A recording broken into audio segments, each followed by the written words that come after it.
Thank you very much. Thank you, everybody. Nice to see you. We have a lot of interesting things to talk about, and we have some very specific things. So we'll take our time. We have plenty of time. I think you have plenty of time. I hope you like the weather. It's very nice. Nice place. Nice location. And I do thank you for being here. And we don't have very much heat, so I'd say it's perfect weather for this. The rain is not imminent, based on the fact that there are no clouds. So it's really nice. It's really nice. And let's go over some big facts and some very substantial truths about where we stand as a country, because we're a failing nation because of the way it's been run for the last 3.5 years. We're a failing nation. People are coming into our country by the millions and millions and millions. We have no idea who they are or where they come from. But we're also a failing economy. Kamala Harris is a radical California liberal who broke the economy, broke the border, and broke the world, frankly. Very destructive to the entire world, because as we go, oftentimes the world goes. She destroys everything she touches. And if she wins, your finances and your country will never recover. You're never going to recover. A radical left person wants to put price controls all over the place, which will end up driving up your prices, not down your prices. Harris has just declared that tackling inflation will be a day one priority for her. It's going to be day one. But day one, really, for Kamala was 3.5 years ago. Where has she been? And why hasn't she done it? Why hasn't she done it? I hear her complaining all the time. She was the border czar, but she didn't do anything. It's the worst border czar in history. There's never been a border czar so bad. She's been unbelievable in terms of her badness to some of our allies, some of our great allies. You know who I'm talking about. Here is the record of economic calamity that Kamala is desperate for voters to ignore. She cast the tie-breaking votes that caused record inflation. She cast the votes. She's trying to blame Biden, as you know. So it was Biden, but I'm going to do a better job. But it was her. And if she wants to do a better job, she's still got 5 months left, right? But she can't do a better job because she doesn't know how to. And she's of a place in life where she wouldn't know what a better job is. Going to destroy our country. And as a result of Kamala's inflation price hikes, they've cost a typical household a total of $28,000. These are numbers coming from government. They're not coming from me. $28,000 she's cost a typical household. Kamala's inflation nightmare continues to cost the average American family $1,100 every single month. $1,100. Again, government numbers. You're paying $148 more a month on food. That's every month. Average family, because Kamala and her ideas, and Joe Biden too, I mention him, but he's sort of gonzo. It all started with the debate. I should have been a little bit easy. Somebody said your debate performance was horrible. I said, why? Because you forced him out of government. But I believe she'll be just as bad. I believe she's maybe in many ways going to be worse, because he wasn't really a radical left, but she is. She's real. He wasn't real. So I think she's going to be, in many ways, easier to beat than Joe Biden. What they did to him was disgraceful, by the way, and it really is a threat to democracy. It was a coup by people that wanted him out, and they didn't do not the way they're supposed to do it. $129 more on energy and $241 more. This is all per month on rent. So you have that, $148, $129, $241, and then many other increases. You add it all up, it's thousands and thousands of dollars that she and he have cost people.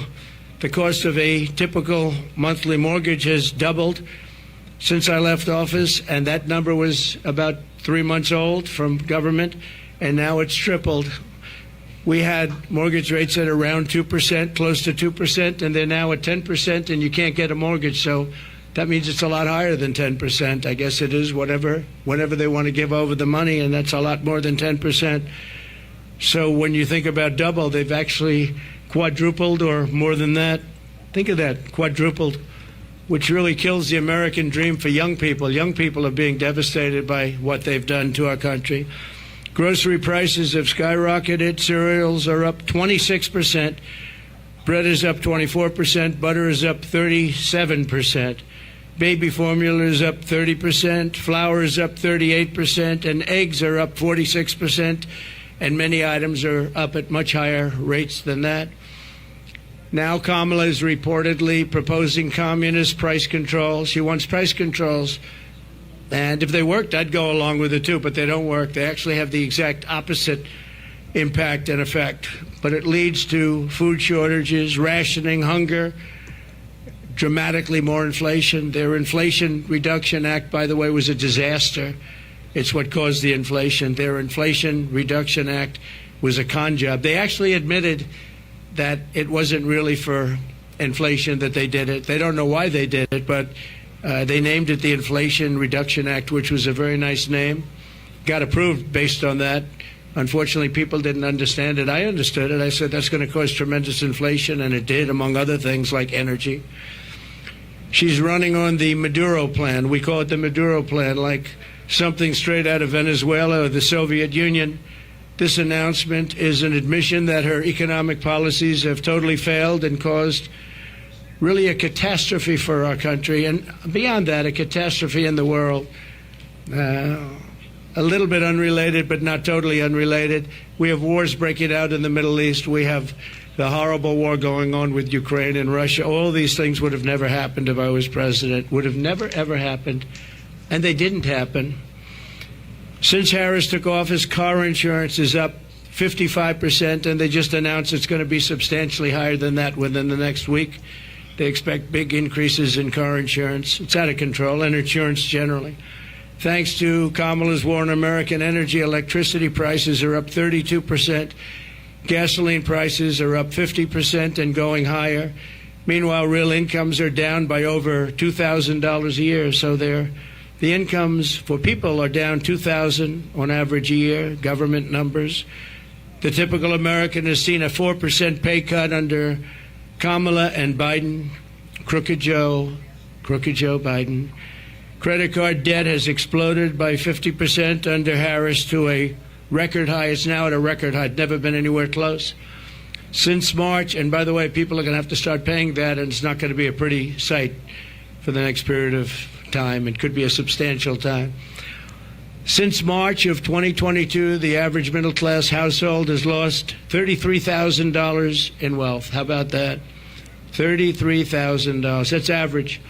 In July alone, 350,000 people were added to the unemployment rolls.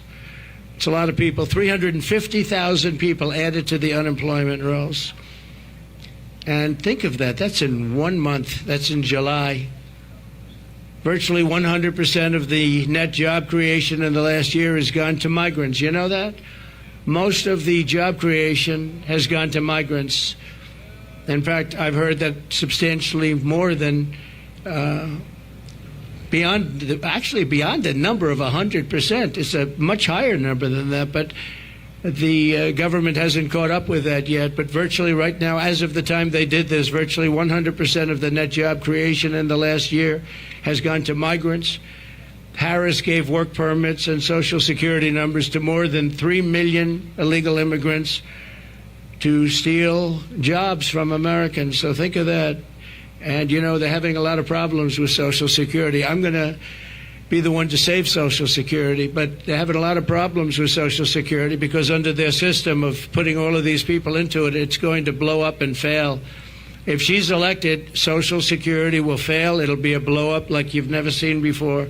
It'll be a bankruptcy of the entire system, probably the nation itself. You don't have to imagine what a Kamala Harris presidency would be, because you're living through that nightmare right now, and it is a nightmare. It's a nightmare. And you're going to stop inflation, but we're going to have a crash, and we're going to have a crash like a 1929 crash if she gets in. You saw a gentleman yesterday who got up, one of the top analysts in the world, frankly, and said that if Trump isn't elected, he predicts, and he's predicting you'll have a stock market crash like 1929. He also said the only time and the only reason the stock market has gone up, even though it had some bad moments recently, but I think we'll take a substantial lead. You saw the polls come out today. We're leading in most of the polls, but you'll have a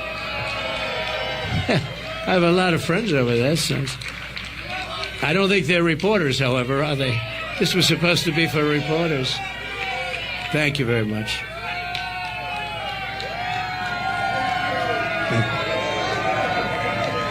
Thank you very much. When I left office, I handed Kamala and crooked Joe Biden a surging economy with no inflation. The 30-year mortgage rate was around 2%. Gasoline had reached $1.87 a gallon. We actually had many months where it was lower than that, but we hit 187, which was a perfect place, an absolutely beautiful number. Real income surged by more than $4,200 a year when I was president. Harris and Biden blew it all up. If Kamala wins the election, the worst is yet to come. You'll have a real problem in the future because people don't respect her in the world. People don't respect her in the economy. Economists are laughing. They can't even believe this is happening to our country. And she wants to change a free enterprise type country into a communist type country. That's what she knows. She's considered far more radical than Bernie Sanders. That's all you have to know. Far more radical. And she picked somebody that's far more radical than Bernie Sanders. He approved a bill recently, tampons in boys' bathrooms. He wants tampons in boys' bathrooms. It's terrible. It's terrible. But that's the person that she picked. Surprising pick to me. I was shocked. He's also got one of the worst run states. Many people are leaving the state, sixth most. And from her state, she destroyed, as the Attorney General, she destroyed California along with Gavin Newsom. And she, San Francisco, you know, was a great city 15 years ago. Now it's considered almost unlivable. You can't live there. And what they've done to that great state with the beautiful weather like this weather, they have this weather all the time. And they have the ocean, they have the sun, they have everything good. But what they've done to it is a shame. And she's going to do the same thing to our country. It was the policies. They had a recent article, and I didn't know this, but you're allowed to rob a store as long as it's not more than $950. Has everyone ever heard of that? You can rob a store, and you have these thieves going into stores with calculators calculating how much it is. Because if it's less than $950, they can rob it and not get charged. That was her that did that. Harris is campaigning on the largest tax increase in American history, including ending the Trump tax cuts, one of the largest tax cuts ever in our country's history, and working with families, a gigantic capital gains tax hike they want, and a new wealth confiscation tax. It's called wealth confiscation tax, which isn't going to make all of her supporters, you know, she's got some supporters that are wealthy people because they're stupid people, but they're wealthy people. She said that a 70 to 80% tax rate is, quote, a bold idea that should be discussed and studied. 70 to 80%. She co-sponsored legislation to abolish very popular private health insurance, which 150 Americans rely on, dumping everyone onto inferior socialist government-run healthcare systems with rationing and deadly wait times while massively raising your taxes. She wants to take away your private healthcare. There are many people in this country who spend a lot of money on private healthcare. It's the best healthcare in the world, by the way. But they want to do it. They worked hard to make money, and they want to do it. Under her, you're not going to have private health care plans anymore. And you can be a wealthy person or a middle-income person, and you want to spend on a really good plan, better than a government plan could be, far better. And you're not going to be allowed. You're all going to be thrown into a communist system. It's a communist system. You're going to be thrown into a system where everybody gets health care. You wait for your doctor like 10 months, 12 months, 11 months. You got to see some of these plans, how they work in other countries. It's disgraceful. So private health care is gone. She wants it out. Now, she could change on that, and she might change on that. She's changed on everything, but I said, why are you changing? I actually was asking somebody that knows her, why is she changing? She had these policies and ideas for years and years and years, and very solid on them. All you have to do is go back and look at your tapes, which many have been discarded because they don't want, discarded by the fake news, because they don't want people to see what she said just a year ago and 2 years ago. I've never seen anything like it. Even my statement on waiters, waitresses, caddies, a lot of great people, people that drive cars, no tax on tips. All of a sudden, out of the blue, she comes out. That was months ago I said that. And she came out and she said, no tax on tips. She could have at least said, you know, President Trump had some great ideas, but one of the ideas was no tax on tips. I think it would have been nice, and people would have accepted that. But she just came out like it was hers, and she never had. In fact, just the opposite. The IRS is all set up to really go after people that make tips. And they passed legislation and signed executive orders making it really hard on waiters, waitresses, and that was very recently. That was just before I made the proposal. They were really going after people. So they're lying when they say that, you know, this is what they want to do, because their legislation, which everyone knows, and their executive orders were extremely tough. They also put 88,000 new IRS agents in that can go and harass everybody. She wants to close dozens of existing power plants, causing rollbacks of power in our country. You're going to have brownouts, blackouts, the likes of which you've never seen, and plunging millions and millions of people into poverty. That's going to put them into poverty, and they're not going to have heat. They're not going to have air conditioning. She wants to close dozens of existing power plants. So maybe she'll change that too. But she's got a lot to change. Almost everything she's ever said, she's got to change. Nobody's ever seen, and that's why we're here. Nobody's ever seen anything like it. She wants to abolish coal, oil, and natural gas, 84% of U.S. energy supply. And it's the coal and the natural gas, clean coal, I call it, and oil, natural gas that create electricity.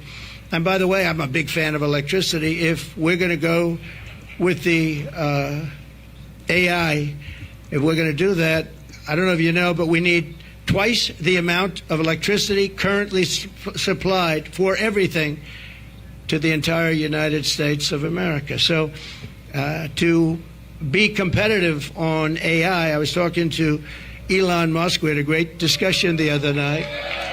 I agree. And he said a big problem is getting the approvals to create all of that energy, all of that electricity, specifically electricity, and you're going to need that for other forms of modern business too. And I'll get it done, but other people aren't going to get it done. They're not going to be able to get it done. As border czar, and she was the border czar. She was, I don't know if she was proudly called border czar, but that's what Crooked Joe Biden called her. She's the border czar. Everybody said it. And then about 2 weeks ago, she didn't want to be called the border czar anymore. She said, oh, I was never the border czar. It doesn't matter. She was the person responsible for the border, and she never went there. She went to a certain location once, but I would have gone there and taken my family to dinner there. That was not a place that is going to the border, a place with no problem. As border czar, she allowed 20 million people, and I believe it's higher than that. People say 13, 14, 12, 10. But now they're all up to around 12, 13, 14. They have no idea, because you have millions and millions of what they call gotaways, the gotaways. Gotaways are people that pour into our country. We have no idea who they are. That's the worst of all. But she allowed at least 20 million people to invade our country, and she wants to give them all citizenship and free government health care and let them raid Medicare and Social Security, which will, again, she will destroy Medicare, she will destroy Social Security. And frankly, there's nothing she can do about it once this happens. There's nothing she can do about it. She called for abolishing ICE. These are great patriots who are tough, tougher than anybody in this audience. Some of those people, I know them over there. Some of those men and a couple of the women, to be honest, they're tough as hell, but they don't want to fight MS-13. I've seen it. They go in. Long Island had a lot. We got them out. But now they're coming back because of weak policy. And because of things that she wants to do, like defund the police. You know, she wants to defund the police. Now, she has since said, no, I don't want to do that anymore. The one thing I see with politicians, they always go back to where they were. She wanted to defund the police, and she wanted to abolish ICE. I was going to say, though, these ICE people are incredible patriots. They're tough as hell, and they go into a pack of MS-13 gang members, the toughest in the world, probably the toughest gangs in the world. They come from different parts of South America, and they want to come in and in Long Island, not too recently, but recently, they carved up with a knife two beautiful 16-year-old girls who were walking to school. And the reason they used a knife instead of shooting them was very simple, because it's more painful. They wanted to watch them agonize. And these are animals, and we have to get them out of our country, or we have to put them in jail because we don't want them back. Sometimes you have to put them in jail because their country doesn't want them back. They'll send them back the way they do. Just so you know, I know all of the people that we're dealing with as the heads of countries, and they're very smart. They're very streetwise. And what they're doing is they're taking all of their criminals, and they haven't brought all of them yet. They brought a lot of them, though. But they'll bring all of them. I'm shocked it's taken so long. If I were in their country, it would have gone a lot faster. I will tell you that I would have gotten them out, too. And they're bringing them into the United States. They're taking their drug dealers and their rapists, murderers, and every criminal, bringing them into the United States. And their crime rates are way down. They're bringing people from mental institutions and insane asylums into the United States. And their population for the mentally ill is way down. They're in the United States. They're dumping them in the United States. They're driving them through a border that's totally open. We stopped them. We didn't let it happen. And when I first came into office, you know the story, that President Obama at the time had no way of getting them back. And I said, I want to get all of the MS-13 in particular out of our country, bring them back to where they came from. A general said, sir, that won't be possible. Why? Because they blocked the airports, they blocked the roads, they blocked everything. You can't do it. I said, so they're making a concerted effort. Yes, sir, they're making a concerted effort. We can't do it. They put planes on the runway so we can't land the planes, sir. And the same thing with the roads. They block up the roads. So if we have buses coming in, they block up the roads. They're totally blocked, and they're terrible. It's been that way for years, sir, all the way back to Bush. It's been that way for years. And I said, well, how much do we pay them in terms of economic development and aid?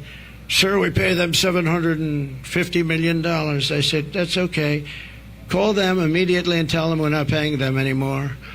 And the following morning, I got a call from the three main culprits. Sir, I'd like to speak to you because I don't understand what the problem is. I said, well, you've sent us gang members, and they send them. Remember that. They send them.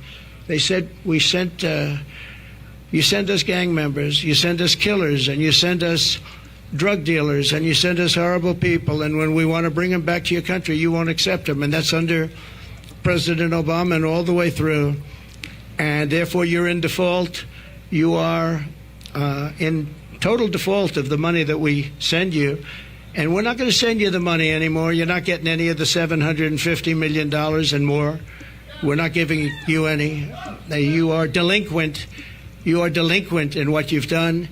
And you're not getting, sir, please, can we talk? I said, yeah, we can talk. What? We would absolutely love to have MS-13 sent back to our country. We think they're wonderful people. They're not wonderful people. They're wonderful killers. But they changed their tune totally. When I said they weren't going to get the money, I don't know why these people don't do it. And the $750 million now is billions of dollars because Biden increased it very substantially. He thinks by sending them money, they're going to send fewer people into our country. How stupid is that? So they're giving them $2.5–3 billion. The 750, not only did he give it, I didn't even pay after they made the call because I said, you know, you've treated us badly for so many years, we're not going to pay you it anyway. But now they're giving them billions of dollars, billions, much more than when I took over. It was 750. Now they're giving them billions. But they said, there must be an understanding, sir. We would love to take them back. And I said, well, you're going to get them back. And we started bringing them back by the thousands out of Long Island, out of Michigan, out of Ohio, by the thousands. And she compared ICE agents, these brave people, to the KKK. She said, the ICE people, the ICE agents, I compare them to the KKK. Well, they don't really, because, you know, when you go into like Long Island, like Ohio, like Michigan, we had a lot of them, and you see these men, in most cases, the agents, get out of a van and walk into, they call it a pack. It's a pack, not like a political pack, slightly different, even nastier, hard to believe, right?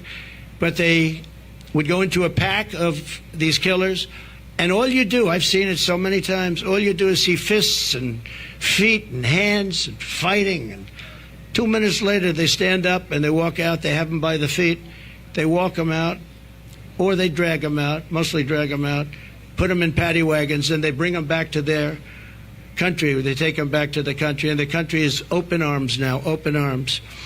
And it's an amazing thing. For her to say KKK is very unfair, but she doesn't know. She doesn't want to know. She's a very strong communist lean. She wants to end detention of illegal alien migrants, releasing vicious monsters into our communities to rape, maim, and murder our population. She endorsed defunding the police and no cash bail nationwide. She was the original no funder, and the only thing Kamala Harris can deliver is horrific inflation, massive crime, and the death of the American dream. She is in favor of the death of the American dream, because everything she does really stops, any one of these items stops the American dream. We want our youth to go back and dream of being successful someday, being really successful and employing lots of people, and you can't get up early enough. I gave up that life for a life of politics. I gave up all of these beautiful places that I have all over the world for a life of being abused by the fake news media. And yet I would do it again. Somebody asked me the other day, would you do it again? I said, absolutely. Why would you do it? Why would you put yourself through? They go after you. They weaponize government. You have to deal with crooked judges that are after you and crooked prosecutors. And the New York court system is vicious and totally biased and, frankly, totally crooked. Why would you put yourself through? I said, because we're going to make America great again. That's what we're going to do. And it's very important. So when I win, I will immediately bring prices down. Starting on day one, we will end Kamala's war on American energy, and we will drill, baby, drill. We're going to drill, baby, drill. That's going to bring down prices of everything, because energy brought it up. When they went away from my policy, they quickly went back to it, but by that time it was too late. They lost control. But they've gone back to it, and if they win the day after the victory, they'll stop with all the drilling. But they went back to it because prices were going through the roof. They were going really bad, and that's what caused our inflation, and that's what destroyed the lives of many Americans. I'm going to reduce energy and electricity prices. I will, by at least half within a 12-month period. We'll be able to reduce prices between regulation and having a tremendous supply, which we have. I always say we have more liquid gold under our feet, more than any other nation anywhere in the world, including Saudi Arabia and including Russia. We're going to terminate the Green New Scam. It's called the Green New Deal. It's a scam. And rescind all unspent funds. We're going to rescind that and pay off debt. And we're going to reduce debt. We took almost $10 trillion for nonsense, for absolute nonsense. We'll do bridges, we'll do roads, we'll do things that we need. But we're not going to be spending it or wasting it stupidly and have China laugh at us. I remember when, just a short while ago, Kerry goes, hops in his private plane, flies to China to talk about the energy prices and the energy situation in China with President Xi, who I know very well.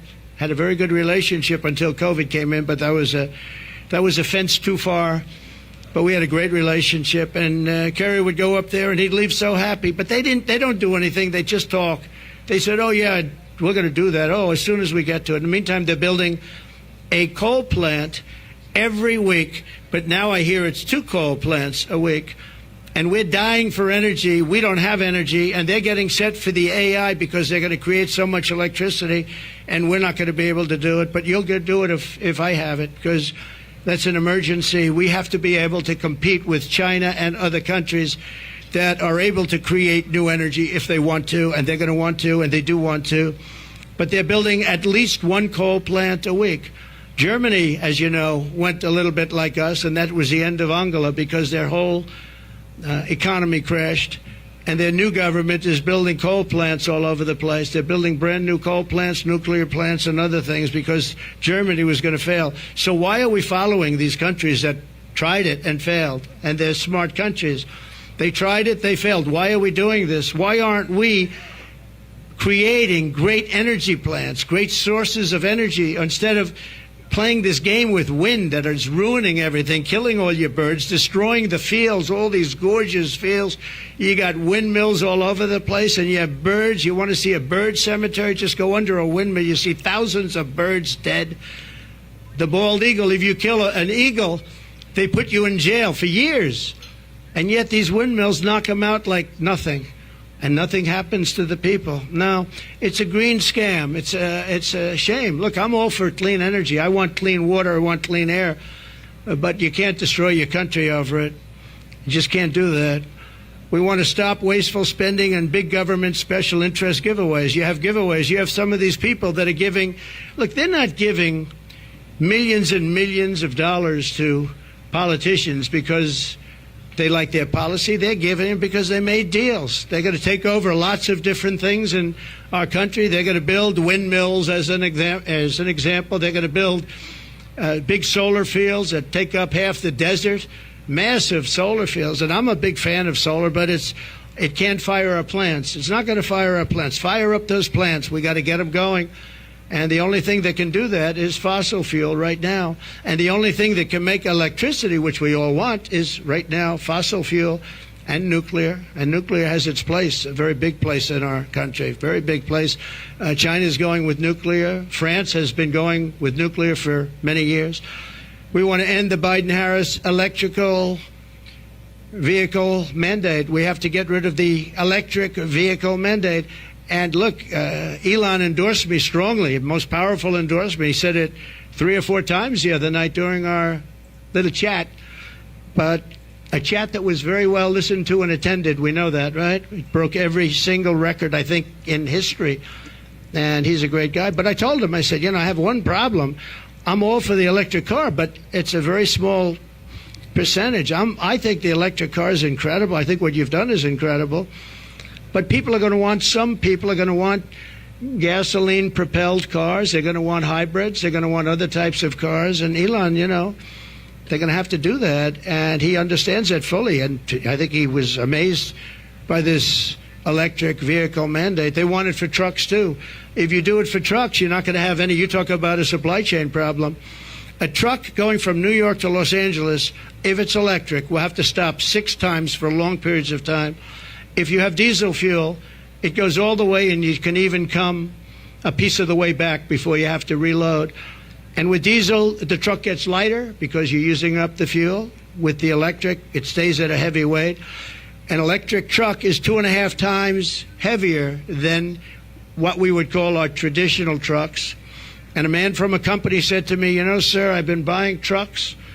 For 50 years, I've been buying them, and every single year they got better and bigger and stronger and more powerful and more efficient, more fuel efficient. And now we build apartments in the truck, sir, and you would be proud to stay in those apartments. And then I say, I don't know if I would. But I know exactly what he meant. Those big, he said, it's incredible, the trucks. I said, who builds the best truck? He didn't tell me. He said, they all do. You have 4 companies, 5 companies. They all do, sir. They build great ones. He said, but for 50 years, they got better. Every year, I started off with 1 truck. I said, how many trucks do you have now? 27,000. I said, 27,000, and all big ones. He's the biggest. This is the biggest. He said, for 50 years, I've been buying, and every single year, they got better, more efficient, stronger. He said, if they make us buy electric trucks, we will go back 70 years because the truck is worse than the one we had 50 years ago. And he said, I won't partake in it. They want the truckers, the trucking industry to do that. One other thing, the truck is heavier, and the battery is much larger than the tanks. And the battery would take up about half of the payload. Think of that.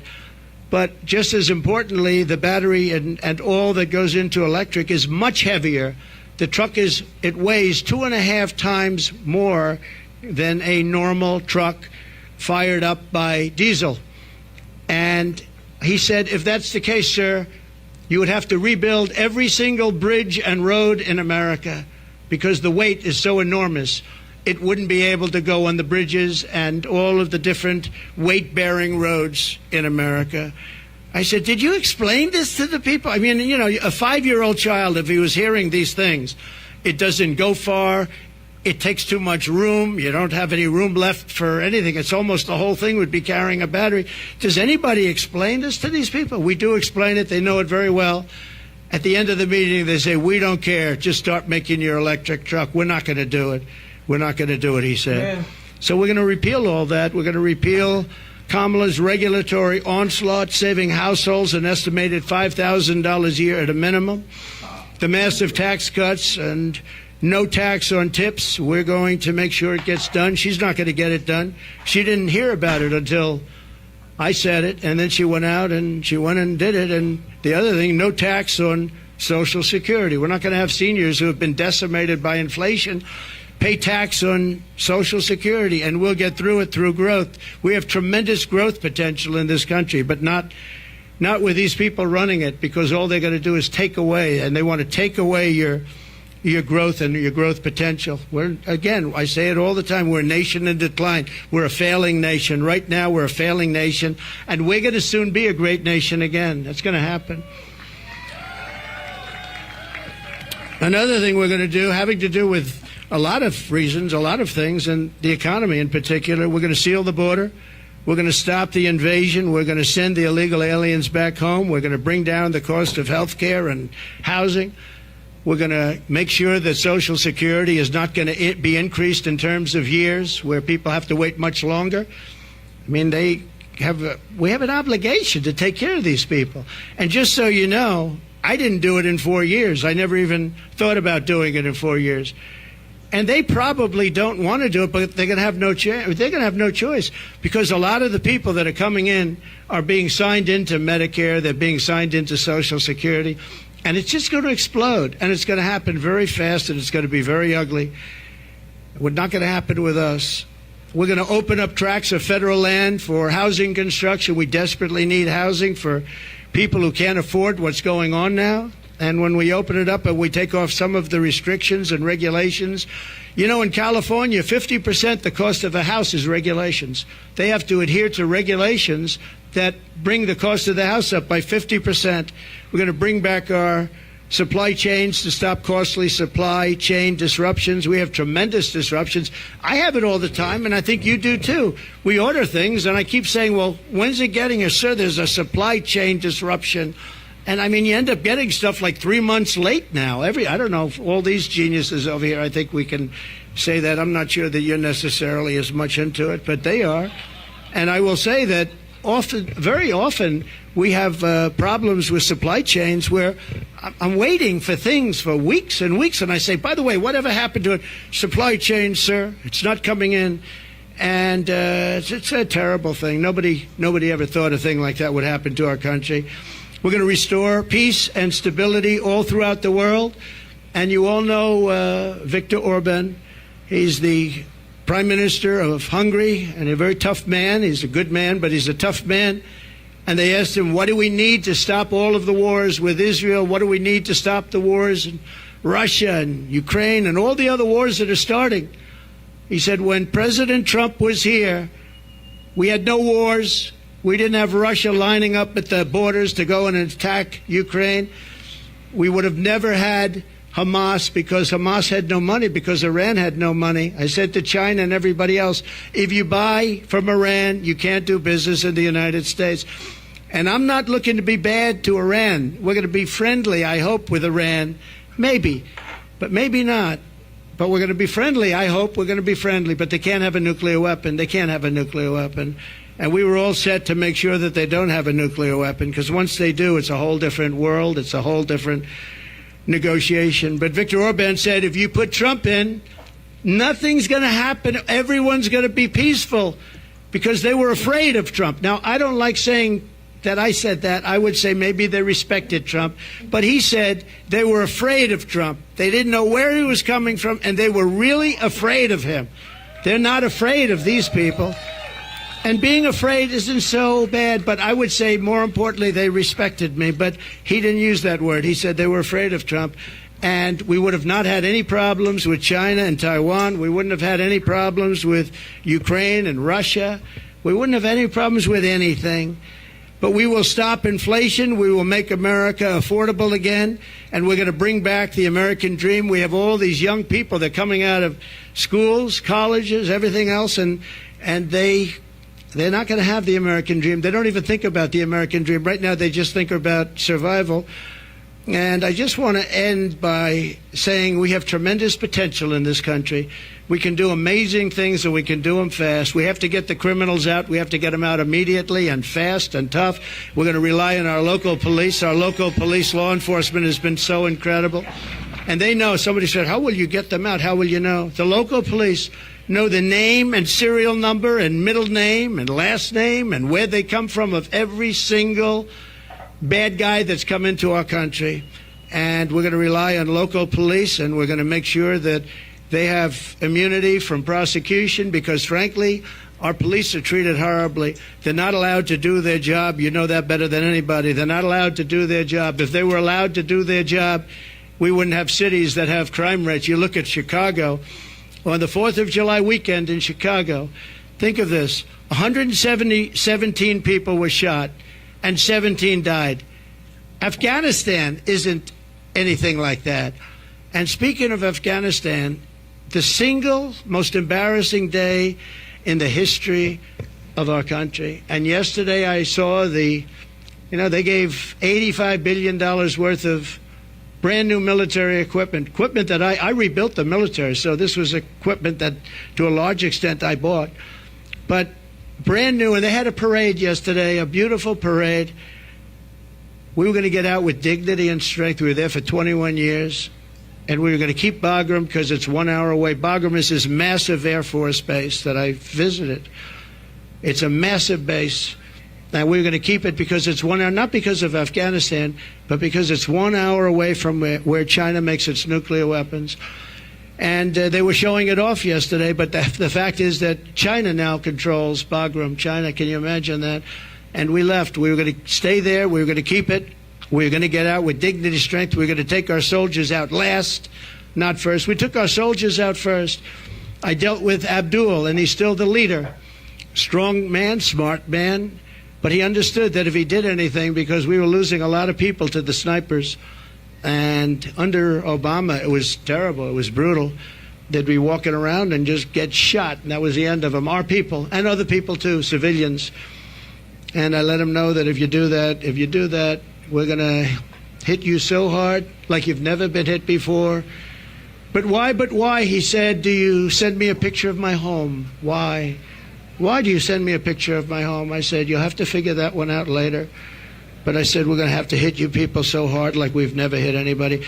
And he understood. And he said, yes, Your Excellency, I understand. He called me Your Excellency. I wonder if he calls that to Biden. I doubt it, right? But he understood that, and he respected us. And for 18 months, not one American soldier was killed. Not one. And then I left because of an election where I got millions of more votes than we did in 2016. We got millions of more, from 10 to 12 million votes more. Think of that. No president has ever gone with that kind of an election uptick. Usually a president will get less. President Obama got less, much less, his second time, but he won. But he got much less. We got 10 to 12 million votes more, and that's not including other votes that we can talk about at another day. But this is their votes, 10 to 12 million more. And we left, and that's when all the problems started. We didn't have these problems. We would have never had a problem with Abdul. We would have never had a problem with anybody, frankly. And I'd have to say, you're looking at things behind me, and they did a nice job. Wow, I haven't gotten to see. That's good. I don't like the tags very much. Look at that, up 46% eggs. Wow. Up 65%. Wow, school lunches up 65%. How can a family afford that? But look at this over here. What a nice job. I think I'm going to take some of them back to my cottage and have a lot of fun. Like the Cheerios. I haven't seen Cheerios in a long time. I'm going to take them back with me. Bacon is through the roof. They're all through the roof. The milk, everything is bad. And we're going to straighten it out. We're going to bring prices way down. And we get it done fast. And with her, it's just talk. She's a radical left San Francisco person who destroyed the place. And I don't know. It's hard to believe that she can even be in the discussion. They had a group of 12 people that she was considering, and they put her name in there, and they marked them, who were the best and who were the worst. And she was actually rated the worst of the 12. They had 12 plus her, 13 people. And they rated her the worst. Now, 6 weeks ago, she was considered to be a failed vice president and a failed administration, a disaster. And now all of these people are talking about her like she's Margaret Thatcher, liberal version. She's not smart. I don't believe she loves our country. And we cannot have our country destroyed, because once that happens, it'll never be able to come back. Okay? If you'd like, we can ask a few questions. President, it's been reported that you recently spoke with Prime Minister Netanyahu, maybe as recently as yesterday. Can you clarify when the last time was you talked to him, and what advice, if any, you're giving him about a ceasefire, about ending the war? The last time I saw him was at Mar-a-Lago, and he came with his wife and a large group of people. And we had a very good relationship with him and with Israel. Again, this would never have happened. October 7th would have never happened, would have never, ever happened. And he asked for the meeting. We had the meeting. It was about 2 hours, 2.5 hours long. And I expect I might be talking to him, but I haven't since then, no. Did you encourage him not to take a ceasefire deal? Did you give him any advice about ending the war? No, I didn't encourage him. He knows what he's doing. I did encourage him to get this over with. You want to get it over with. It has to get over with fast. But have victory, get your victory, and get it over with. It has to stop. The killing has to stop. Yes, please. Thank you, President Trump. You've spoken very passionately about how God saved your life. And I'm wondering, have you put much thought into why God saved your life? As in, for what purpose has he been shielding and protecting you? So, I don't know if you heard the question. You've spoken about God saving your life. That I've spoken passionately about it. And something happened, because that was a miracle. I never looked that way. The audience was massive, and it was in front of me. I never have that particular graph. That was a graph on, as you all know now, that it's very, I think everyone knows it very well, but it showed the great numbers on illegal immigration. It was the lowest point we've ever had. And it was one that I use less than 20% of the time. It's always at the end of the speech, not at the beginning of the speech. And it's always on the left side, not the right side. And yet, for some reason, I called it. It's not on a teleprompter. I do things largely without a teleprompter, frankly, because it's hard to hold an audience if you're going to go for an hour and a half or 2 hours reading a script. And I just talked about it, and I moved to my right, turned sharply to my right, ping. And if I didn't do that, I'm not here with you. So, yeah, God has something to do with it. It's a miracle, and God had something to do with it. And maybe it's we want to save the world. This world is going down. This world is going down. So it could be. But I believe that. I believe that my sons are very good shooters. They're like scratch golfers, better, relatively speaking, with shooters, great shooters. And Eric and Don both told me from 130 yards. I said, well, that's pretty far away, isn't it? They said, no, that's like a 1-foot putt with, weapons like the one being used. Plus, he was a good shooter. This guy was a good shooter. He went to the range and shot a lot, and he was supposed to be a pretty good shooter. They said a bad shooter would hit the target almost 100% of the time. So something happened. And I have to say the Secret Service sniper did an amazing job. He had 5 seconds to find the target and hit the target, and he hit the target within, think of this, 5 seconds. And he was much further away because he was over here, and this other person was over there. So you have to give credit. And I have to also say about the Secret Service, when I was hit, I knew it because when I touched, there was blood pouring all over my hand. I said, I guess I know what that is. And I was going down for protection. And they were screaming, get down, get down. There was bullets. And those Secret Service guys were, and person Kate, they were on top of me in a matter of, I think, 3 seconds. It was time dead. and bullets were coming out. I would hear the bullet. I didn't realize you could hear it, but now I know very well. Those bullets were going right over my head. They were there and very brave. There was nobody that said, I'm not going to be going there. They just, they were there very quickly, and they were very brave. There were mistakes made, obviously. He shouldn't have been up there. The roof should have been taken care of, and there were mistakes made. There's no question about it. But there was a lot of bravery also. We have to remember that. Okay, thank you very much. Brian? Thank you. I want to talk about credit card debt for just a second. You've got all these items. It reached a record. It's a record. Credit card. 48% up. And many families going into debt just to pay for groceries. Yeah. What's your message to Americans right now that you can make America affordable again? Well, I would say my message to them, so he said, credit card debt is at the all-time high. It's never been like this. What's your message to America? How are we going to solve that, and what will they do? You know what I think they should do? They should, on November 5th or sooner, if it's early voting, which largely it is, which is ridiculous. We should have one-day voting, paper ballots. We should have voter ID, and we should have proof of citizenship, because people are voting and people are going on now without citizenship. But we should do it, and maybe we'll be able to get that done, too. It's one of the things I want to do. But my message to them would be very simple. Vote for Trump, and we're going to fix the problem. We're going to get it fixed. We'll get it fixed. Follow-up question, yes, if I could.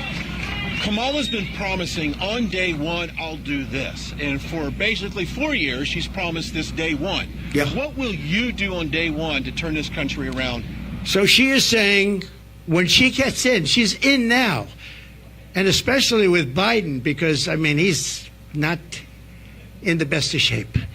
But you know what? She's in there now. She can do anything she wants. And she's still saying, if you elect me, I'll do this, I'll do... Why didn't she do it? Here's my one question. It's the easiest question. Because she complains about everything. Why didn't she do it? That's all I ask. On day one, we're going to drill, baby, drill, and we're going to close the border, and we're going to let people come in, but they're going to come in legally. They're going to come into our country legally. But on day one, we're going to do many things. You know, I can do a lot of things at one time. But the question's often is, what's the first thing you're going to do? I would say we have a tie. We're going to close the border. We're going to stop the millions of people coming in, and we're going to take all of the criminals that have come in, and we know every one of them. I know. And the local police know better than anybody else. They're going to work with us. I've spoken to a lot of the sheriffs, every police, virtually every law enforcement group in America has endorsed Trump. I don't think anybody's endorsed Kamala.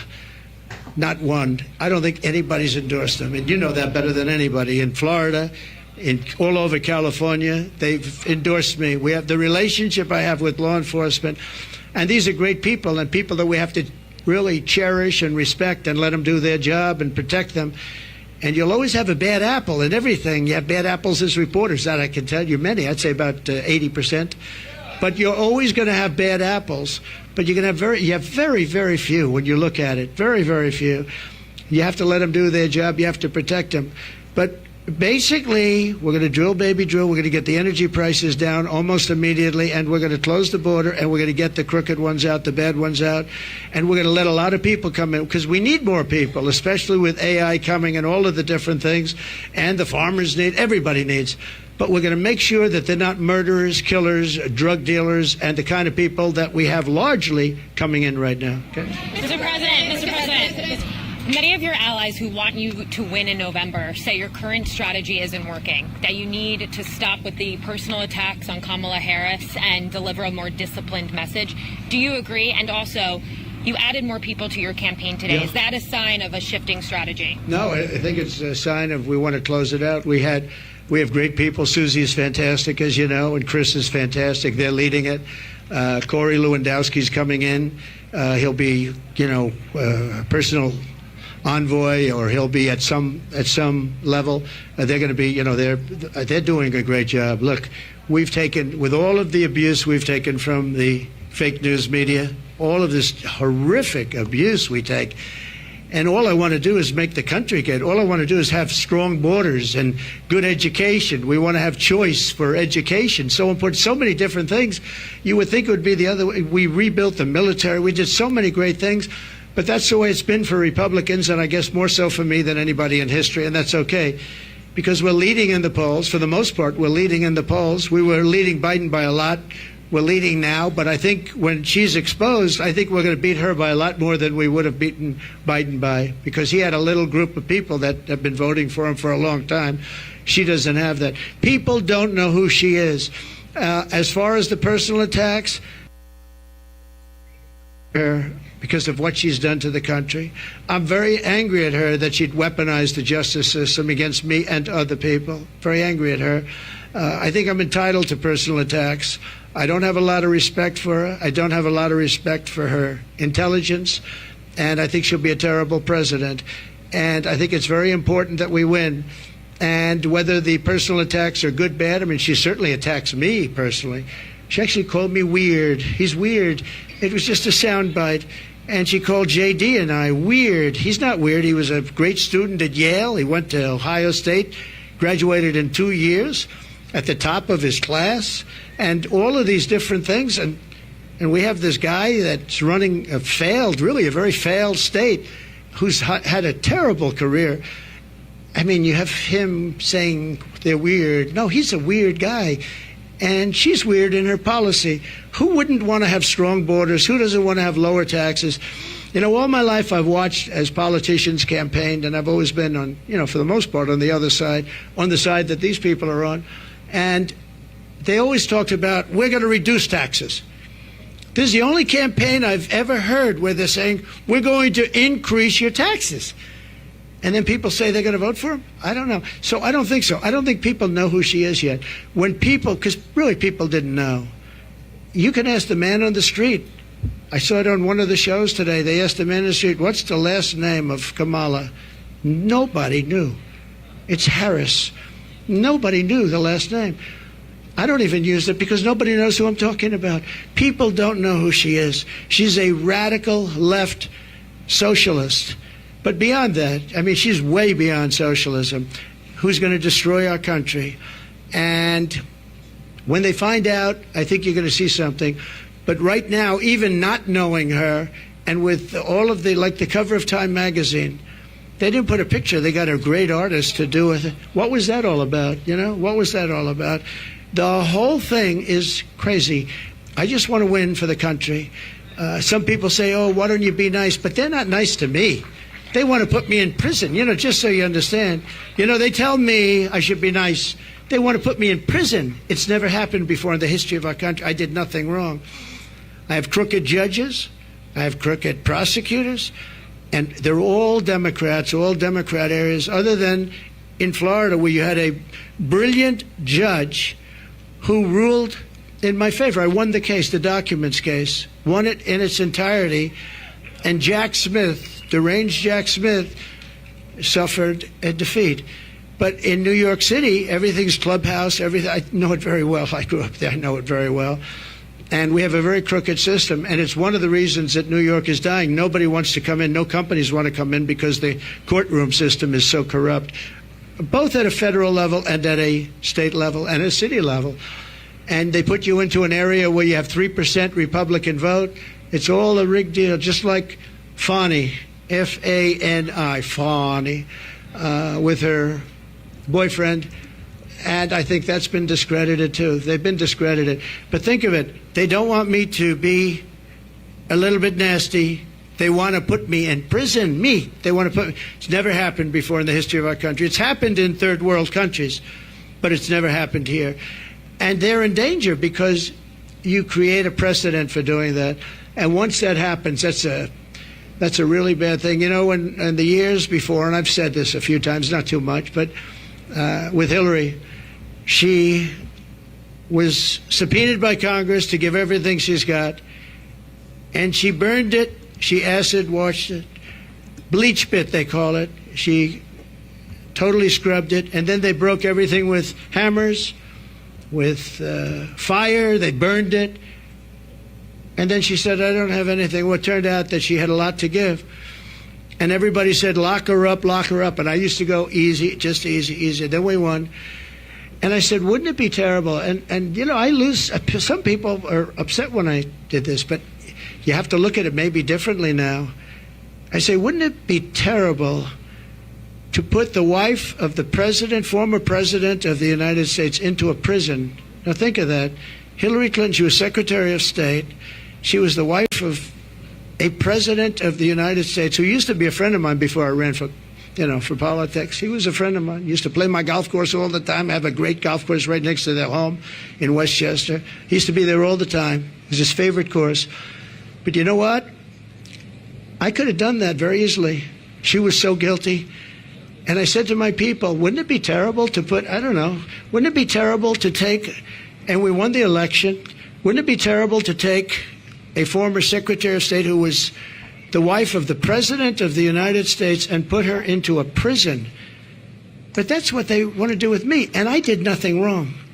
It's all crooked politics and really crooked judges. You know I have a gag order. Do you know I can't even talk about it right now? Do you know that I have a judge who has a gag order? He doesn't want me to talk. And the reason he doesn't want me to talk is because what I say is so devastating and so horrible for him. But think of it. I have a gag order. There's never been a politician in history, probably for any politician for a city council office. I'm the leading candidate to be president. I won virtually unanimously, I beat everybody.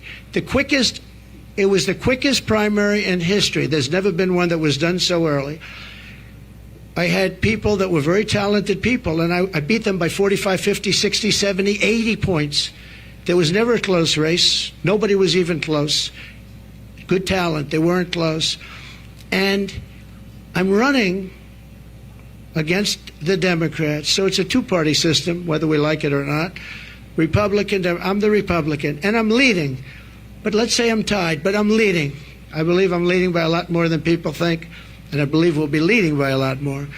And I have a judge who put a gag order on me. So when you ask me a question, or when you ask me a question, I can't give you an answer, because if I give the answer, they want to put you in jail. He said, we'll put him in jail if he talks beyond the gag order.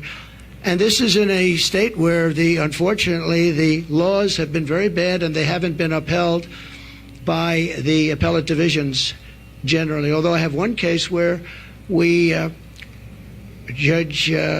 certain judge, I won't use names, but the Attorney General case where we won 5 appeals on the same case, the most ever trial. It was a ridiculous, horrible decision where you have a very, very biased voting population and a judge whose hatred of Donald Trump was beyond belief. And we won the case, but he ruled a ridiculous amount of money, civil case, ruled ridiculous. Now, this is what they're doing is interference with an election. They want to interfere. Look at the one thing they want to sentence right before the election takes place. Let's sentence him, because who's going to vote for him if we sentence him? Let's sentence him right before. No, this is interference with a presidential election at a state level, and it's a state that always goes Democrat. It's interference, and as you know, the Supreme Court ruled recently on immunity, and I'm immune from all of this stuff that they charge me with. But isn't it a terrible thing? And yet Hillary Clinton, when it came time to make a decision, I said, I don't want to put the wife of the President of the United States in prison. I want the country to come together and to be unified.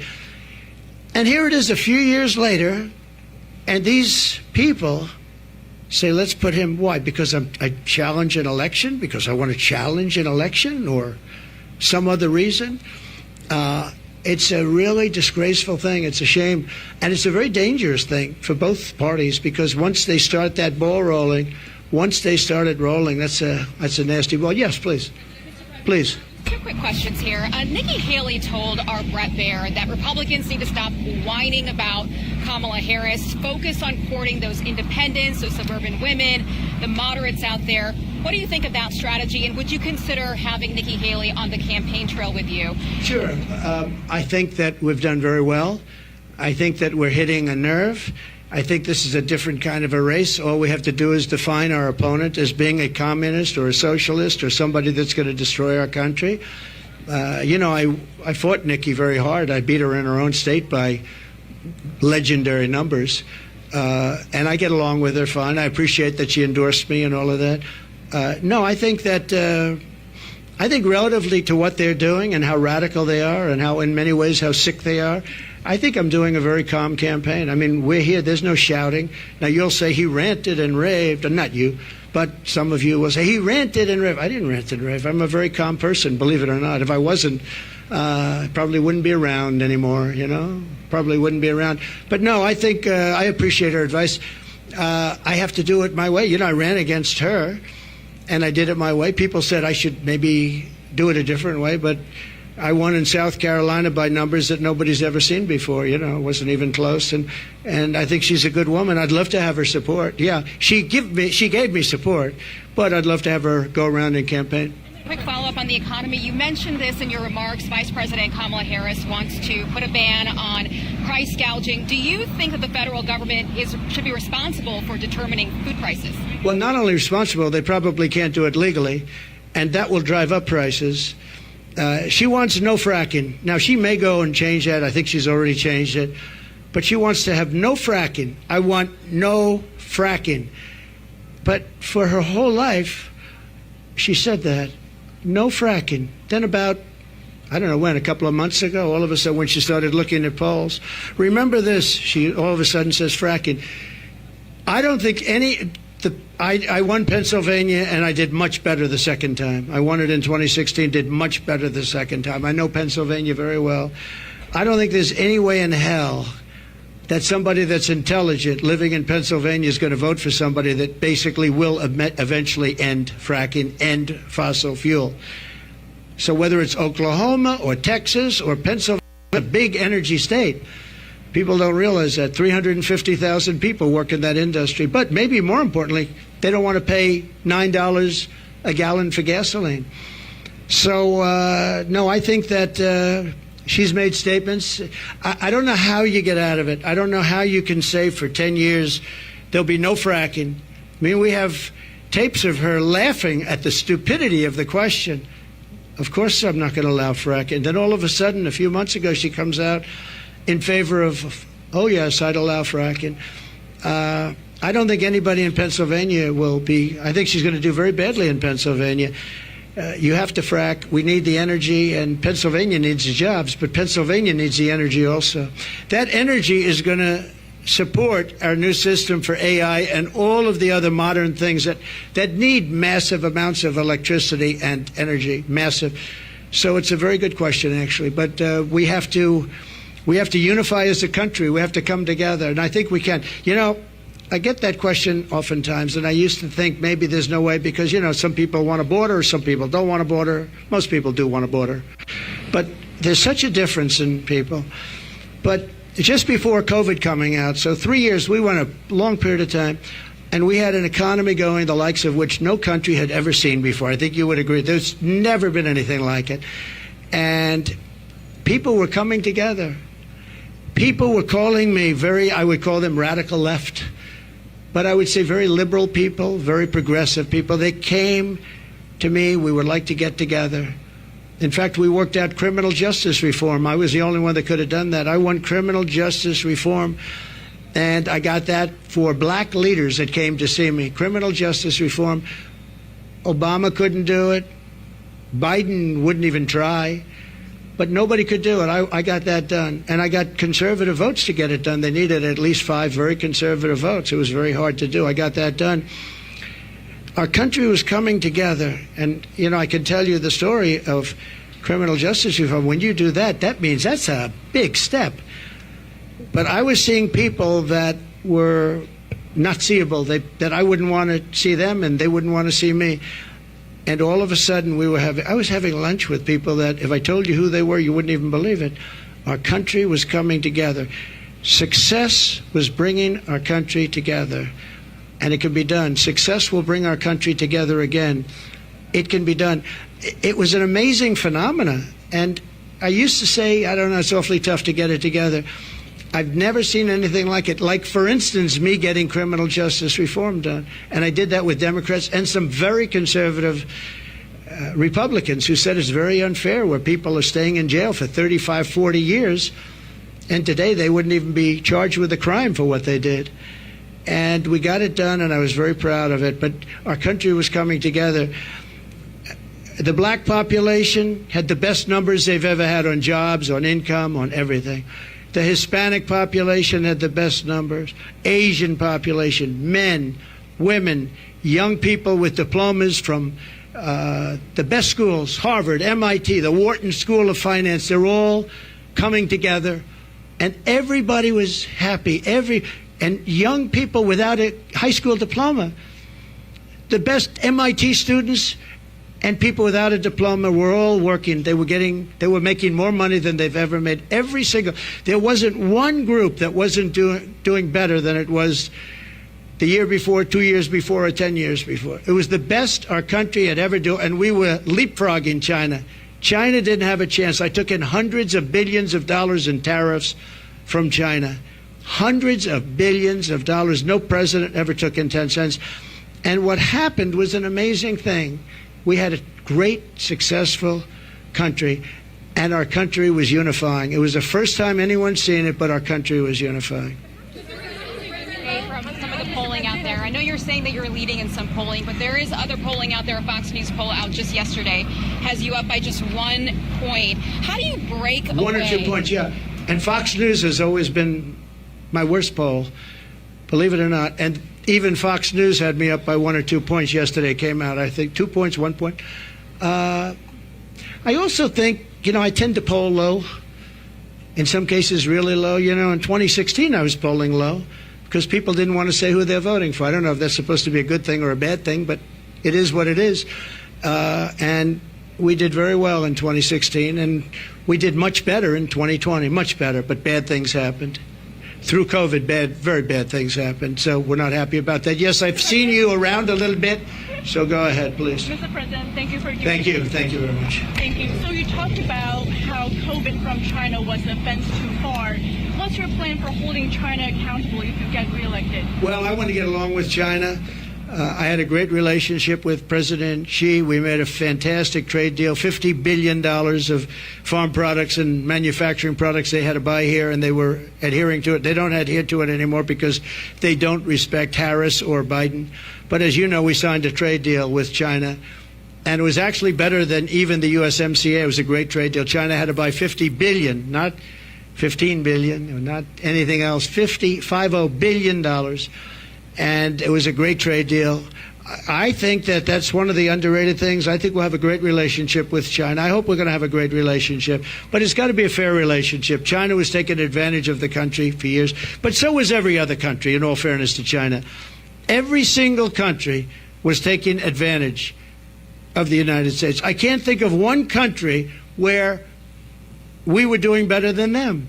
Japan was taking, Abe was my dear friend, one of the great men, great leader. But all of these countries were, I used to say, who signs these agreements? It's amazing that we economically survived because we had such bad negotiators, or people were getting paid off. I actually looked at some deals. I'd say nobody could be so stupid to sign a deal that's so one-sided. Whoever made this deal has been paid off. And then I'd look into it a little bit, and all of a sudden he's working as an agent for that country 3 years later, 5 years later. Now, we changed a lot of those deals. South Korea, we changed the South Korea deal. We made it from a horrible deal to a good deal. I changed the Japan deal. But I made a great deal with China. They had to buy $50 billion worth. They never bought anything like that. In fact, it was a misunderstanding. When I said the people were negotiating, what number are we talking about? They said 15. I thought they said 50. So when they came back to me, they said, sir, we're all set to get it going. I said, good, what's the number? 15. I said, you told me 50. Why are we going down to 15? They said, no, we said 15. I said, you told me 50. Actually, I heard them wrong. They said 15, but I heard them wrong. So I said, go back and get 50. And we got 50 instead of 15. And it was great. You know, I really think that we can have a great relationship with China. We can have a great relationship with a lot of countries that right now. One of the things with China, I know as much as any country, but all of the countries. The one thing is they have to respect you. If they don't respect you, and I was very tough in countries like Japan, and yet Abe, who was a great man, assassinated, horribly assassinated. He was a great man. He was a great leader. But I believe, and I was very tough on him. I was very tough on Russia. Russia, I was probably the toughest. I ended Nord Stream 2. The biggest deal they've ever done, the biggest pipeline in the world, the biggest. All of Europe was going to be supplied by Russia. And I ended the deal. It was dead. And then Biden comes in and approves it. And they say, oh, I was nice to Russia. No, Putin actually said to me one time, if you're supposed to be, friendly with me, I would hate like hell for you to be angry at me because you are brutal. Think of it. Not only that, the sanctions, but forget the sanctions. I ended Nord Stream 2. The pipeline was dead. And then Biden comes in, and he got $3.5 million, in all fairness, from the mayor of Moscow's wife. Remember that? During the debate, we brought it up, and Chris Wallace, who's not the father, there is no resemblance between him and Mike Wallace, that I can tell you. He said, you shouldn't be talking about that. I said, why not? They got the family, $3.5 million from the mayor of Moscow's wife. Why wouldn't I talk about that? He wouldn't let me talk. I said, I'm negotiating against two people, not one. I turned out to be right, because a year later, that was a big scandal. Why did he get $3.5 million? But Biden approved immediately the pipeline in Russia, Nord Stream, and he killed the Keystone XL pipeline, 48,000 jobs. He killed it. He did the exact opposite of what he should have done. Yes, please. I know you had your hand up. Nice to see you. Thank you, Mr. President. Thanks for taking my question. You referenced your conversation with Elon Musk earlier this week. I want to ask you about that. You praise how he treats workers, saying they go on strike, and you say that's okay, you're all gone, so every one of you is gone. Are you really comfortable with companies threatening to fire workers who go on strike? Well, no, I want companies to get workers that are going to love them and work for a wage that lets the company make a profit so they can go and expand. In that case, they moved, as you know, the company from California, Elon, from California to Texas, because they were able to get things that California wouldn't give. And I did ask him one question. You're moving a very big company out of California that's been there for years into Texas. Did the governor ever call you and say, let's work it out because we don't want to lose you? And he said he never called. Governor Newsom, he never called. And you would have thought, if I were governor of California and if Elon or anybody else, they have oil companies leaving, I would be calling. But no, Elon wants to run an efficient company, and if he has to he got rid of a lot of people on X, or former Twitter. A lot of people gone, and it still works. It still works. So you got to run the company productively, and there are going to be a lot of jobs around. I want it so that a person doesn't get lucky and find a job. I want a person that can look for 10 jobs, and all 10 companies want them, and you negotiate much more than you'd get by doing what you just suggested. So, he's a strong man. He's a strong guy. He's a brilliant guy. And he wants to get the best he can, and he wants to get the best workers. He pays a lot of money to a lot of his workers. It's, to a certain extent, supply and demand. But ultimately, that's what's going to lead to a great country. So, just to follow up on that really quickly, because some people took that as you saying that you would be comfortable with companies threatening to fire workers. Sean O'Brien, who spoke at the Republican National Convention, saying that firing workers who are wanting to organize or striking is economic terrorism. So just to be clear, that's something that you are. Well, that's not. Yeah, they weren't organizing against Elon. He let them go because he was having a lot of problems in California. They were making it impossible for him. In California, what they were doing with the taxes and everything were making it impossible for him. And Sean O'Brien's a great guy from the Teamsters you're talking. Yeah, Sean is great. I think Sean would understand it better than anybody. Don't forget, the unions are really threatened by what's coming in, by these millions and millions of people coming in. Sean O'Brien understands that. The black population is absolutely threatened. The Hispanic population is absolutely threatened because these people are coming in. They're going to take their jobs. They're going to make it very, very hard. What's happened in our country is very dangerous, very bad thing. More on the economy, sir, because Governor Tim Walz is out on the campaign trail today, and he's been saying that he believes that you want things to get worse so that you can campaign on it, that you're rooting for failure. What's your just the response to opposite. that? I wish I didn't have to do this. If our country were run by Democrats and it was run beautifully, where we were really being productive and everything else, I would have never done this. I wouldn't have done it if I thought I couldn't have won. I think I can win. I think I can win easily once they're exposed for what they are, which is, radical left lunatics, and that's what they are. They're going to ruin. She's going to ruin our country. Going to ruin our country. And I just hope the people of our country, and I believe they are because I see it already happening, but I hope they are able to think for themselves, because if they think for themselves, if they look at the destruction that's going to be caused by Kamala and this person from out of nowhere, he came out of nowhere, a state that I love that state, but a state that's doing so poorly, where he's the one that signed in tampons in boys' bathrooms. He signed a bill that boys' bathrooms, all boys' bathrooms in Minnesota will have tampons. And what's going on? What's wrong with us? What's wrong with us as a country? So no, I would, if we had somebody doing a phenomenal job, I would be extremely happy. What I want to do is I want to see, even the last few months, I hope the country does really well, even though it would make it probably a little bit harder to win.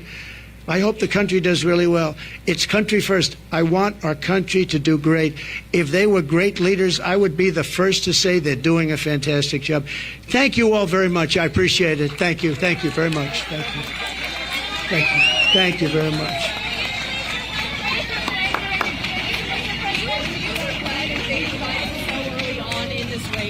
What? Do you regret debating President Biden so early on in the race? Do I regret debating Biden? So it was his request. He said we should get the debates on early, and I was willing. Don't forget, I got CNN, I got Jake Tapper and Dana Bash. They're not Trump people. They wanted to have a debate where their mics are turned off when the other person's answering the question. They gave me every single thing that I couldn't approve, and I said, yeah, I'll do it. So they got the debate on their terms. They got the network that they dreamt of. But that was really his decision. I had to decide whether or not I felt I wanted to debate him. And I think they didn't want to debate, but I agreed to every single thing. It was a debate where they said, we'll give him something that it'll be impossible for him to accept, and I accepted all the terms, other than when they had us sitting down at a desk, and I said, I think that makes us look bad. I don't want to sit down. Let's stand up. And they agreed to that. Other than that, we gave them CNN, we gave them Dana, and we gave them Jake. And by the way, I have to say, Jake Tapper and Dana Bash were unbelievably straight and honest, and I give them a lot of credit for that. A lot of people were saying you couldn't have a fair debate. I think we have that with ABC. I have some people at ABC that don't like me too much. I find it to be about the worst. George Slobodopoulos. I have a lot of people at ABC that I find it to be actually the most unfair of all the networks, and they want to do it on ABC. Whatever, I don't mind.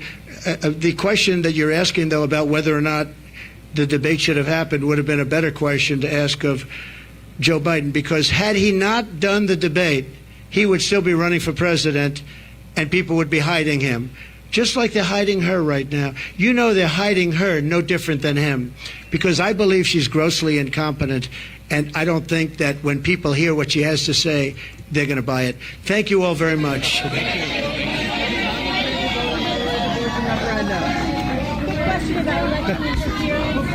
Wheaties or Cheerios? Which one are you taking? I want them too. Which one are you picking? What happened to She's 100 years old. She wants my autograph. I think we should do it. Go do it.